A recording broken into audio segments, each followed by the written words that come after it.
Chapter 15. The Comte de la Roche. Please support by subscribing for more classic audiobooks. Van Aldine read the letter through in silence. His face turned a dull, angry crimson. The men watching him saw the veins start out on his forehead, and his big hands clenched themselves unconsciously. He handed back the letter without a word. Monsieur Courage was looking with close attention at his desk, Monsieur Cox's eyes were fixed upon the ceiling, and Monsieur Hercule Poirot was tenderly brushing a speck of dust from his coat sleeve. With the greatest tact, they none of them looked at Van Aldine. It was Monsieur Courage, mindful of his status and his duties, who tackled the unpleasant subject. Perhaps, monsieur, he murmured. You are aware by whom, this letter was written. Yes, I know, said Van Aldine heavily. Said the magistrate inquiringly. a scoundrel who calls himself the Comte de la Roche. There was a pause, then Monsieur Poirot leaned forward, straightened a ruler on the judge's desk, and addressed the millionaire directly. Monsieur Van Aldine, we are all sensible, deeply sensible, of the pain it must give you to speak of these matters. But believe me, monsieur, it is not the time for concealments. If justice is to be done, we must know everything. If you will reflect a little minute, you will realize the truth of that clearly for yourself. Van Aldine was silent for a moment or two, then almost reluctantly he nodded his head in agreement. You are quite right, Monsieur Poirot. He said. Painful as it is, I have no right to keep anything back. The commissary gave a sigh of relief, and the examining magistrate leaned back in his chair and adjusted a pince-nez on his long thin nose. Perhaps you will tell us in your own words, Monsieur Van Aldine, he said, all that you know of this gentleman. It began 11 or 12 years ago, in Paris. My daughter was a young girl then, full of foolish, romantic notions, like all young girls are. Unknown to me, she made the acquaintance of this Comte de la Roche. You have heard of him, perhaps? The commissary and Poirot nodded in assent. He calls himself the Comte de la Roche, continued Van Aldine. but I doubt if he has any right to the title.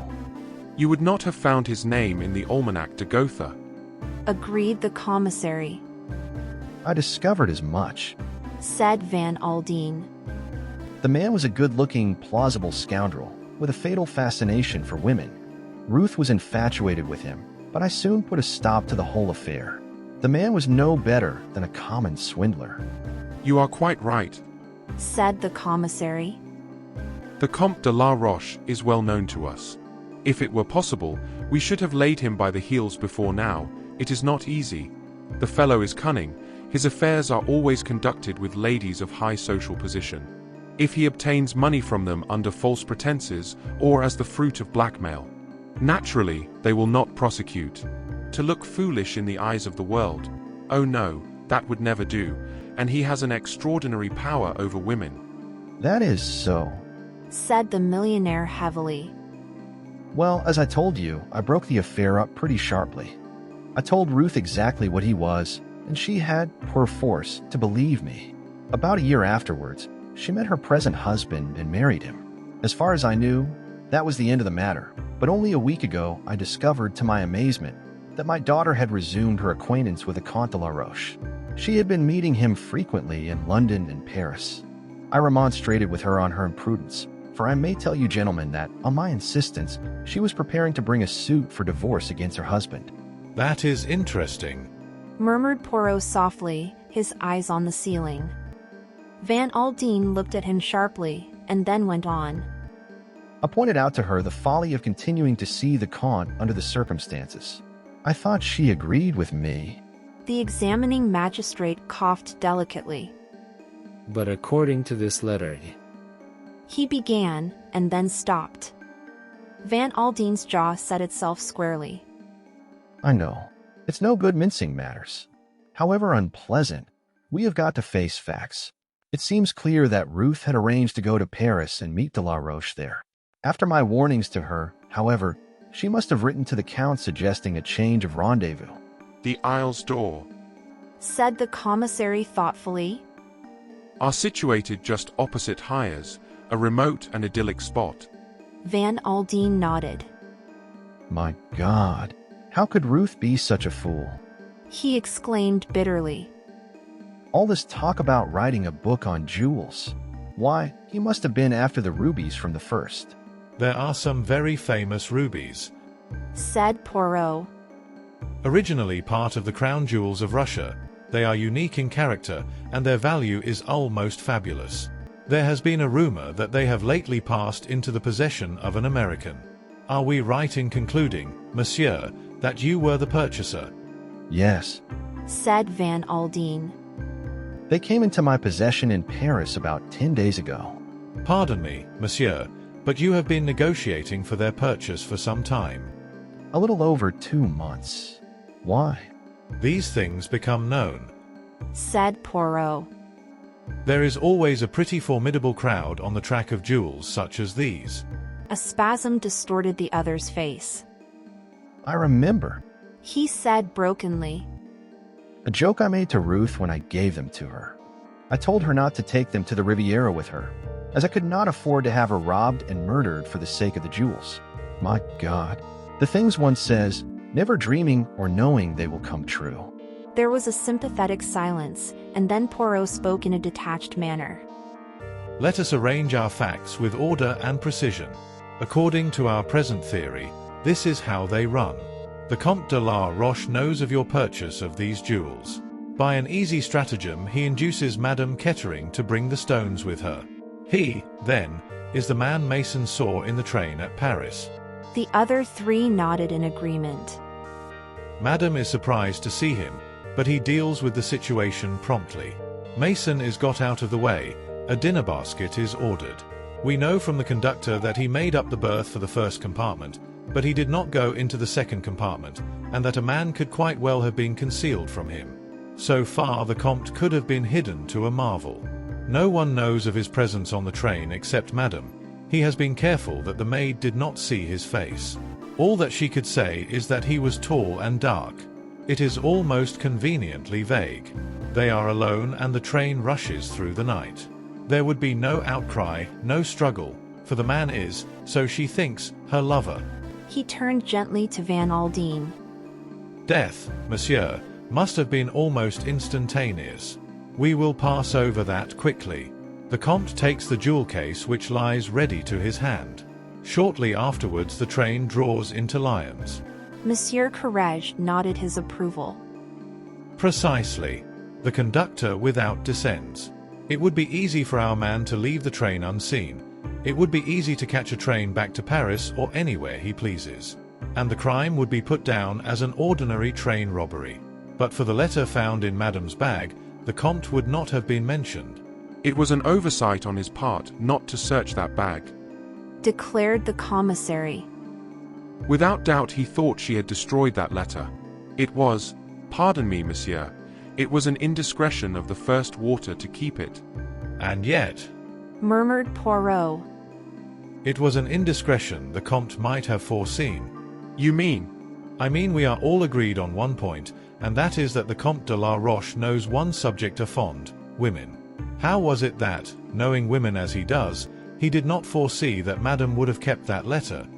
Yes, said the examining magistrate doubtfully. there is something in what you say. But at such times, you understand, a man is not master of himself. He does not reason calmly. Mon Dieu. He added, with feeling. If our criminals kept their heads and acted with intelligence, how should we capture them? Poirot smiled to himself. It seems to me a clear case, Said the other. but a difficult one to prove. The Comte is a slippery customer, and unless the maid can identify him. Which is most unlikely. Said Poirot. True. The examining magistrate rubbed his chin. It is going to be difficult. If he did indeed commit the crime. Began Poirot. Monsieur Cox interrupted. If? You say if. Yes, Monsieur le Commissaire, I say if. The other looked at him sharply. You are right. he said at last. We go too fast. It is possible that the Comte may have an alibi. Then we should look foolish. Ah, see par example. Replied Poirot. That is of no importance whatever. Naturally, if he committed the crime he will have an alibi. A man with the Comte's experience does not neglect to take precautions. No, I said if for a very definite reason. And what was that? Poirot wagged an emphatic forefinger. The psychology. Said the commissary. The psychology is at fault. The Comte is a scoundrel. Yes. The Comte is a swindler. Yes. The Comte preys upon women. Yes. He proposes to steal Madame's jewels. Again yes. Is he the kind of man to commit murder? I say no. A man of the type of the Comte is always a coward. He takes no risks. He plays the safe, the mean, what the English call the lowdown game. But murder, 100 times no. He shook his head in a dissatisfied manner. The examining magistrate, however, did not seem disposed to agree with him. The day always comes when such gentry lose their heads and go too far. He observed sagely. Doubtless that is the case here. Without wishing to disagree with you, Monsieur Poirot. It was only an opinion.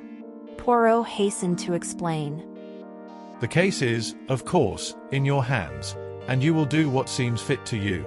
I am satisfied in my own mind that Comte de la Roche is the man we need to get hold of. Said Monsieur Courage. You agree with me, Monsieur le Commissaire? Perfectly. And you, Monsieur Van Alden? Yes. Said the millionaire. Yes, the man is a thorough-paced villain, no doubt about it. It will be difficult to lay hands on him, I am afraid. Said the magistrate. But we will do our best. Telegraphed instructions shall go out at once. Permit me to assist you. Said Poirot. There need be no difficulty. The others stared at him. The little man smiled beamingly back at them. It is my business to know things. He explained. The Comte is a man of intelligence. He is at present at a villa he has leased, the Villa Marina at Antibes. If you enjoy audiobooks like this, consider subscribing for more.